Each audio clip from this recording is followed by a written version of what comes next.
What's going on, everyone? So yesterday, Darvin Ham said the return of Rui Hachimura, Tori and Prince are both sooner rather than later. That is great to hear. But Jared Vanderbilt is later rather than sooner. That is terrible news. And he added that rookie Jalen Hood-Schifino is still a few weeks out.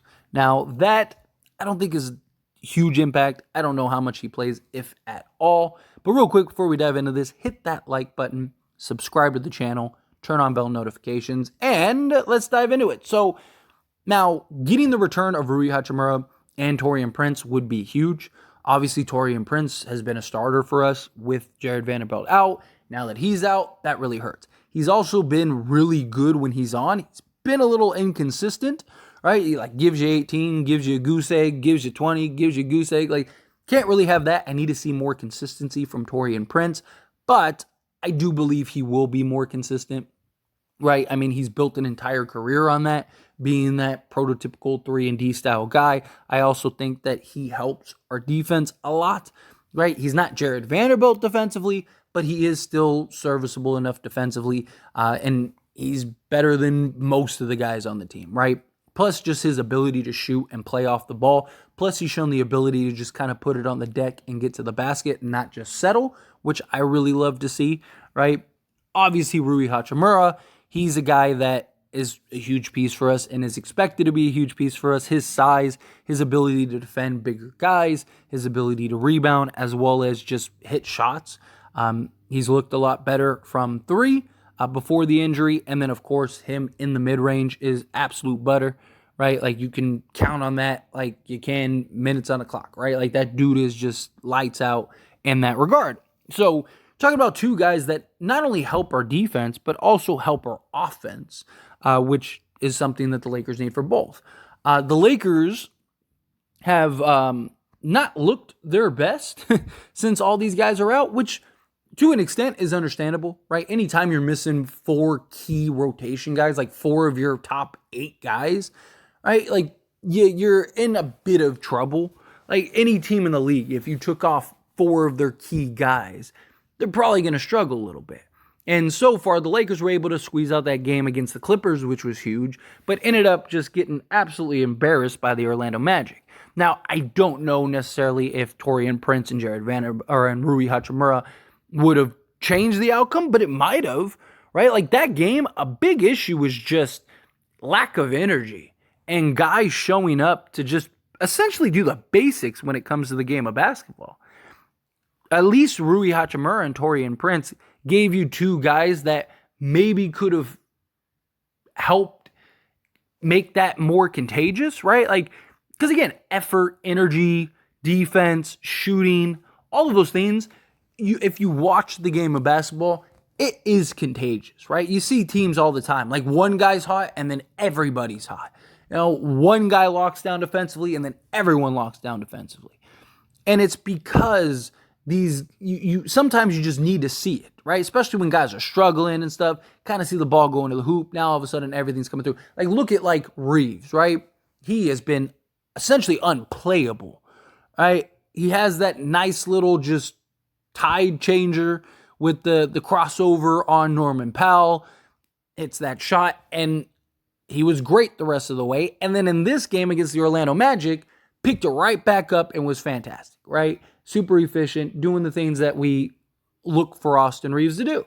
Still not been good by any stretch of the imagination defensively. That is something that needs to pick up. But the idea would be, again, I'm not saying that Rui and Prince would have necessarily solved all the problems with the Orlando Magic game, but it may have, right? Because if Rui comes in and he starts lighting it up early on, and he's bringing the energy and he's bringing the intensity, it might have gotten other guys to kind of pick it up also, or Tori and Prince, right? We've seen games where Tori and Prince literally was keeping us, even the Denver game, right? Tori and Prince was keeping us in that game, just hitting 3 after 3 after 3, right? Maybe we don't get blown out and we're actually in that game late because Rui and Prince are able to just kind of be effective and bring that energy, and maybe it kind of picks everyone else up, and maybe we are in striking range to where that game changes slightly.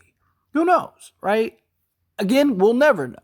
But we need these guys back sooner rather than later. If anything, it's just big, able bodies that can score the basketball and play some defense, which every team in the league needs, especially the Lakers, who are missing like all of them, right? But Jared Vanderbilt, in my opinion, is the guy that we miss the most. Now, I did a whole video on just Jared Vanderbilt by himself over on As It Stands Lakers. Just because I really do think that we desperately need him back.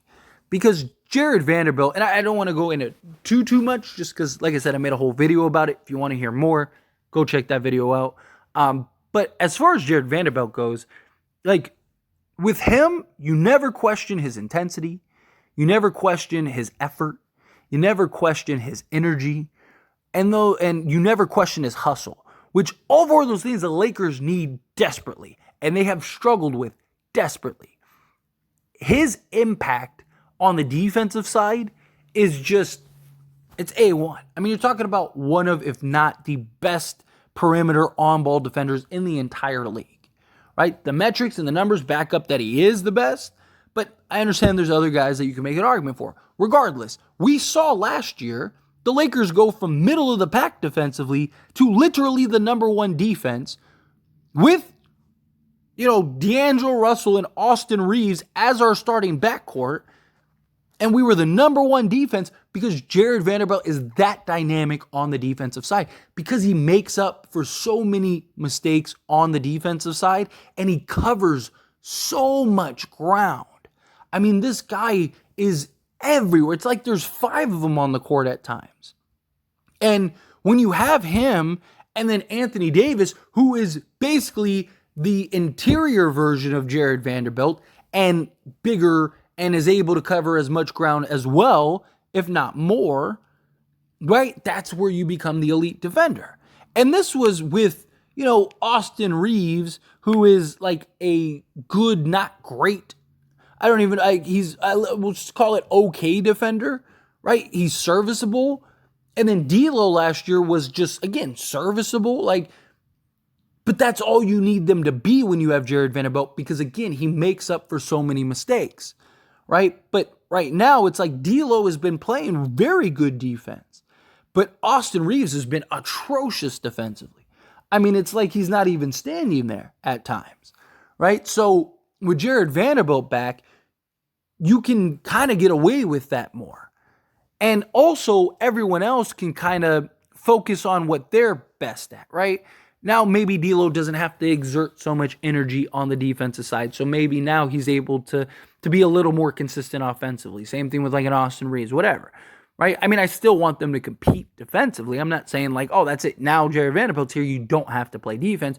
No, that's not what I'm saying. What I'm saying, though, is that, like, let's say they're putting 70% into their offense and 30% into defense.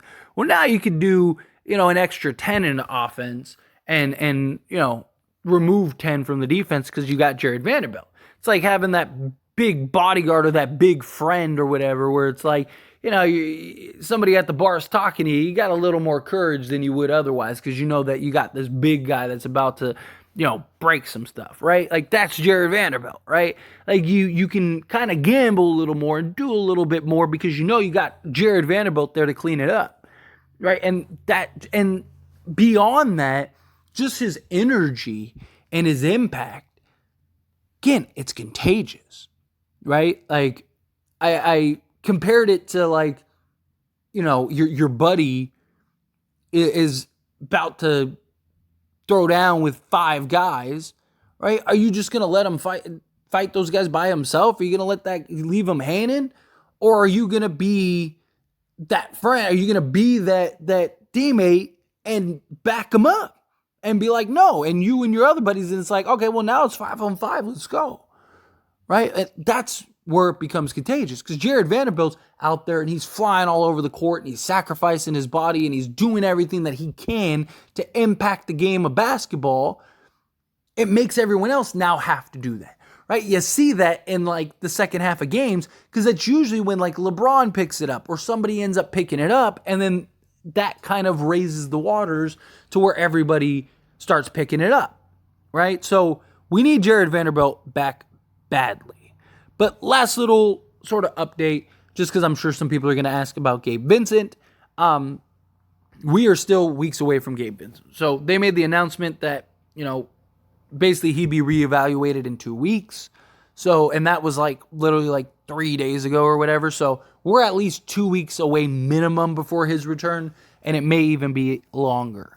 So Gabe Vincent, don't expect him back maybe even this month. He might not be back till December. I don't know for sure, but maybe he's back in 2 weeks, but realistically, they're probably going to be more on the cautious side because it's so early in the season. But Gabe Vincent, again, another defender, our best defensive guard, and our best point of attack defender from the guard position. He's valuable. He's a guy that you need, right? Especially when you don't have a Dennis Schroeder anymore, right? And hopefully, his shooting picks back up, because this is a guy that can shoot 38 to 40% from three. So if that picks back up, then now you got some more offense and defense, and it's just a backup guard that can make plays, and he's a guy that has an impact. So we need these guys back. But anyway, as always, this is a discussion, so I pass the question on to you. Let me know your thoughts and opinions down in the comments below. What do you think? Do you think we definitely need these guys back?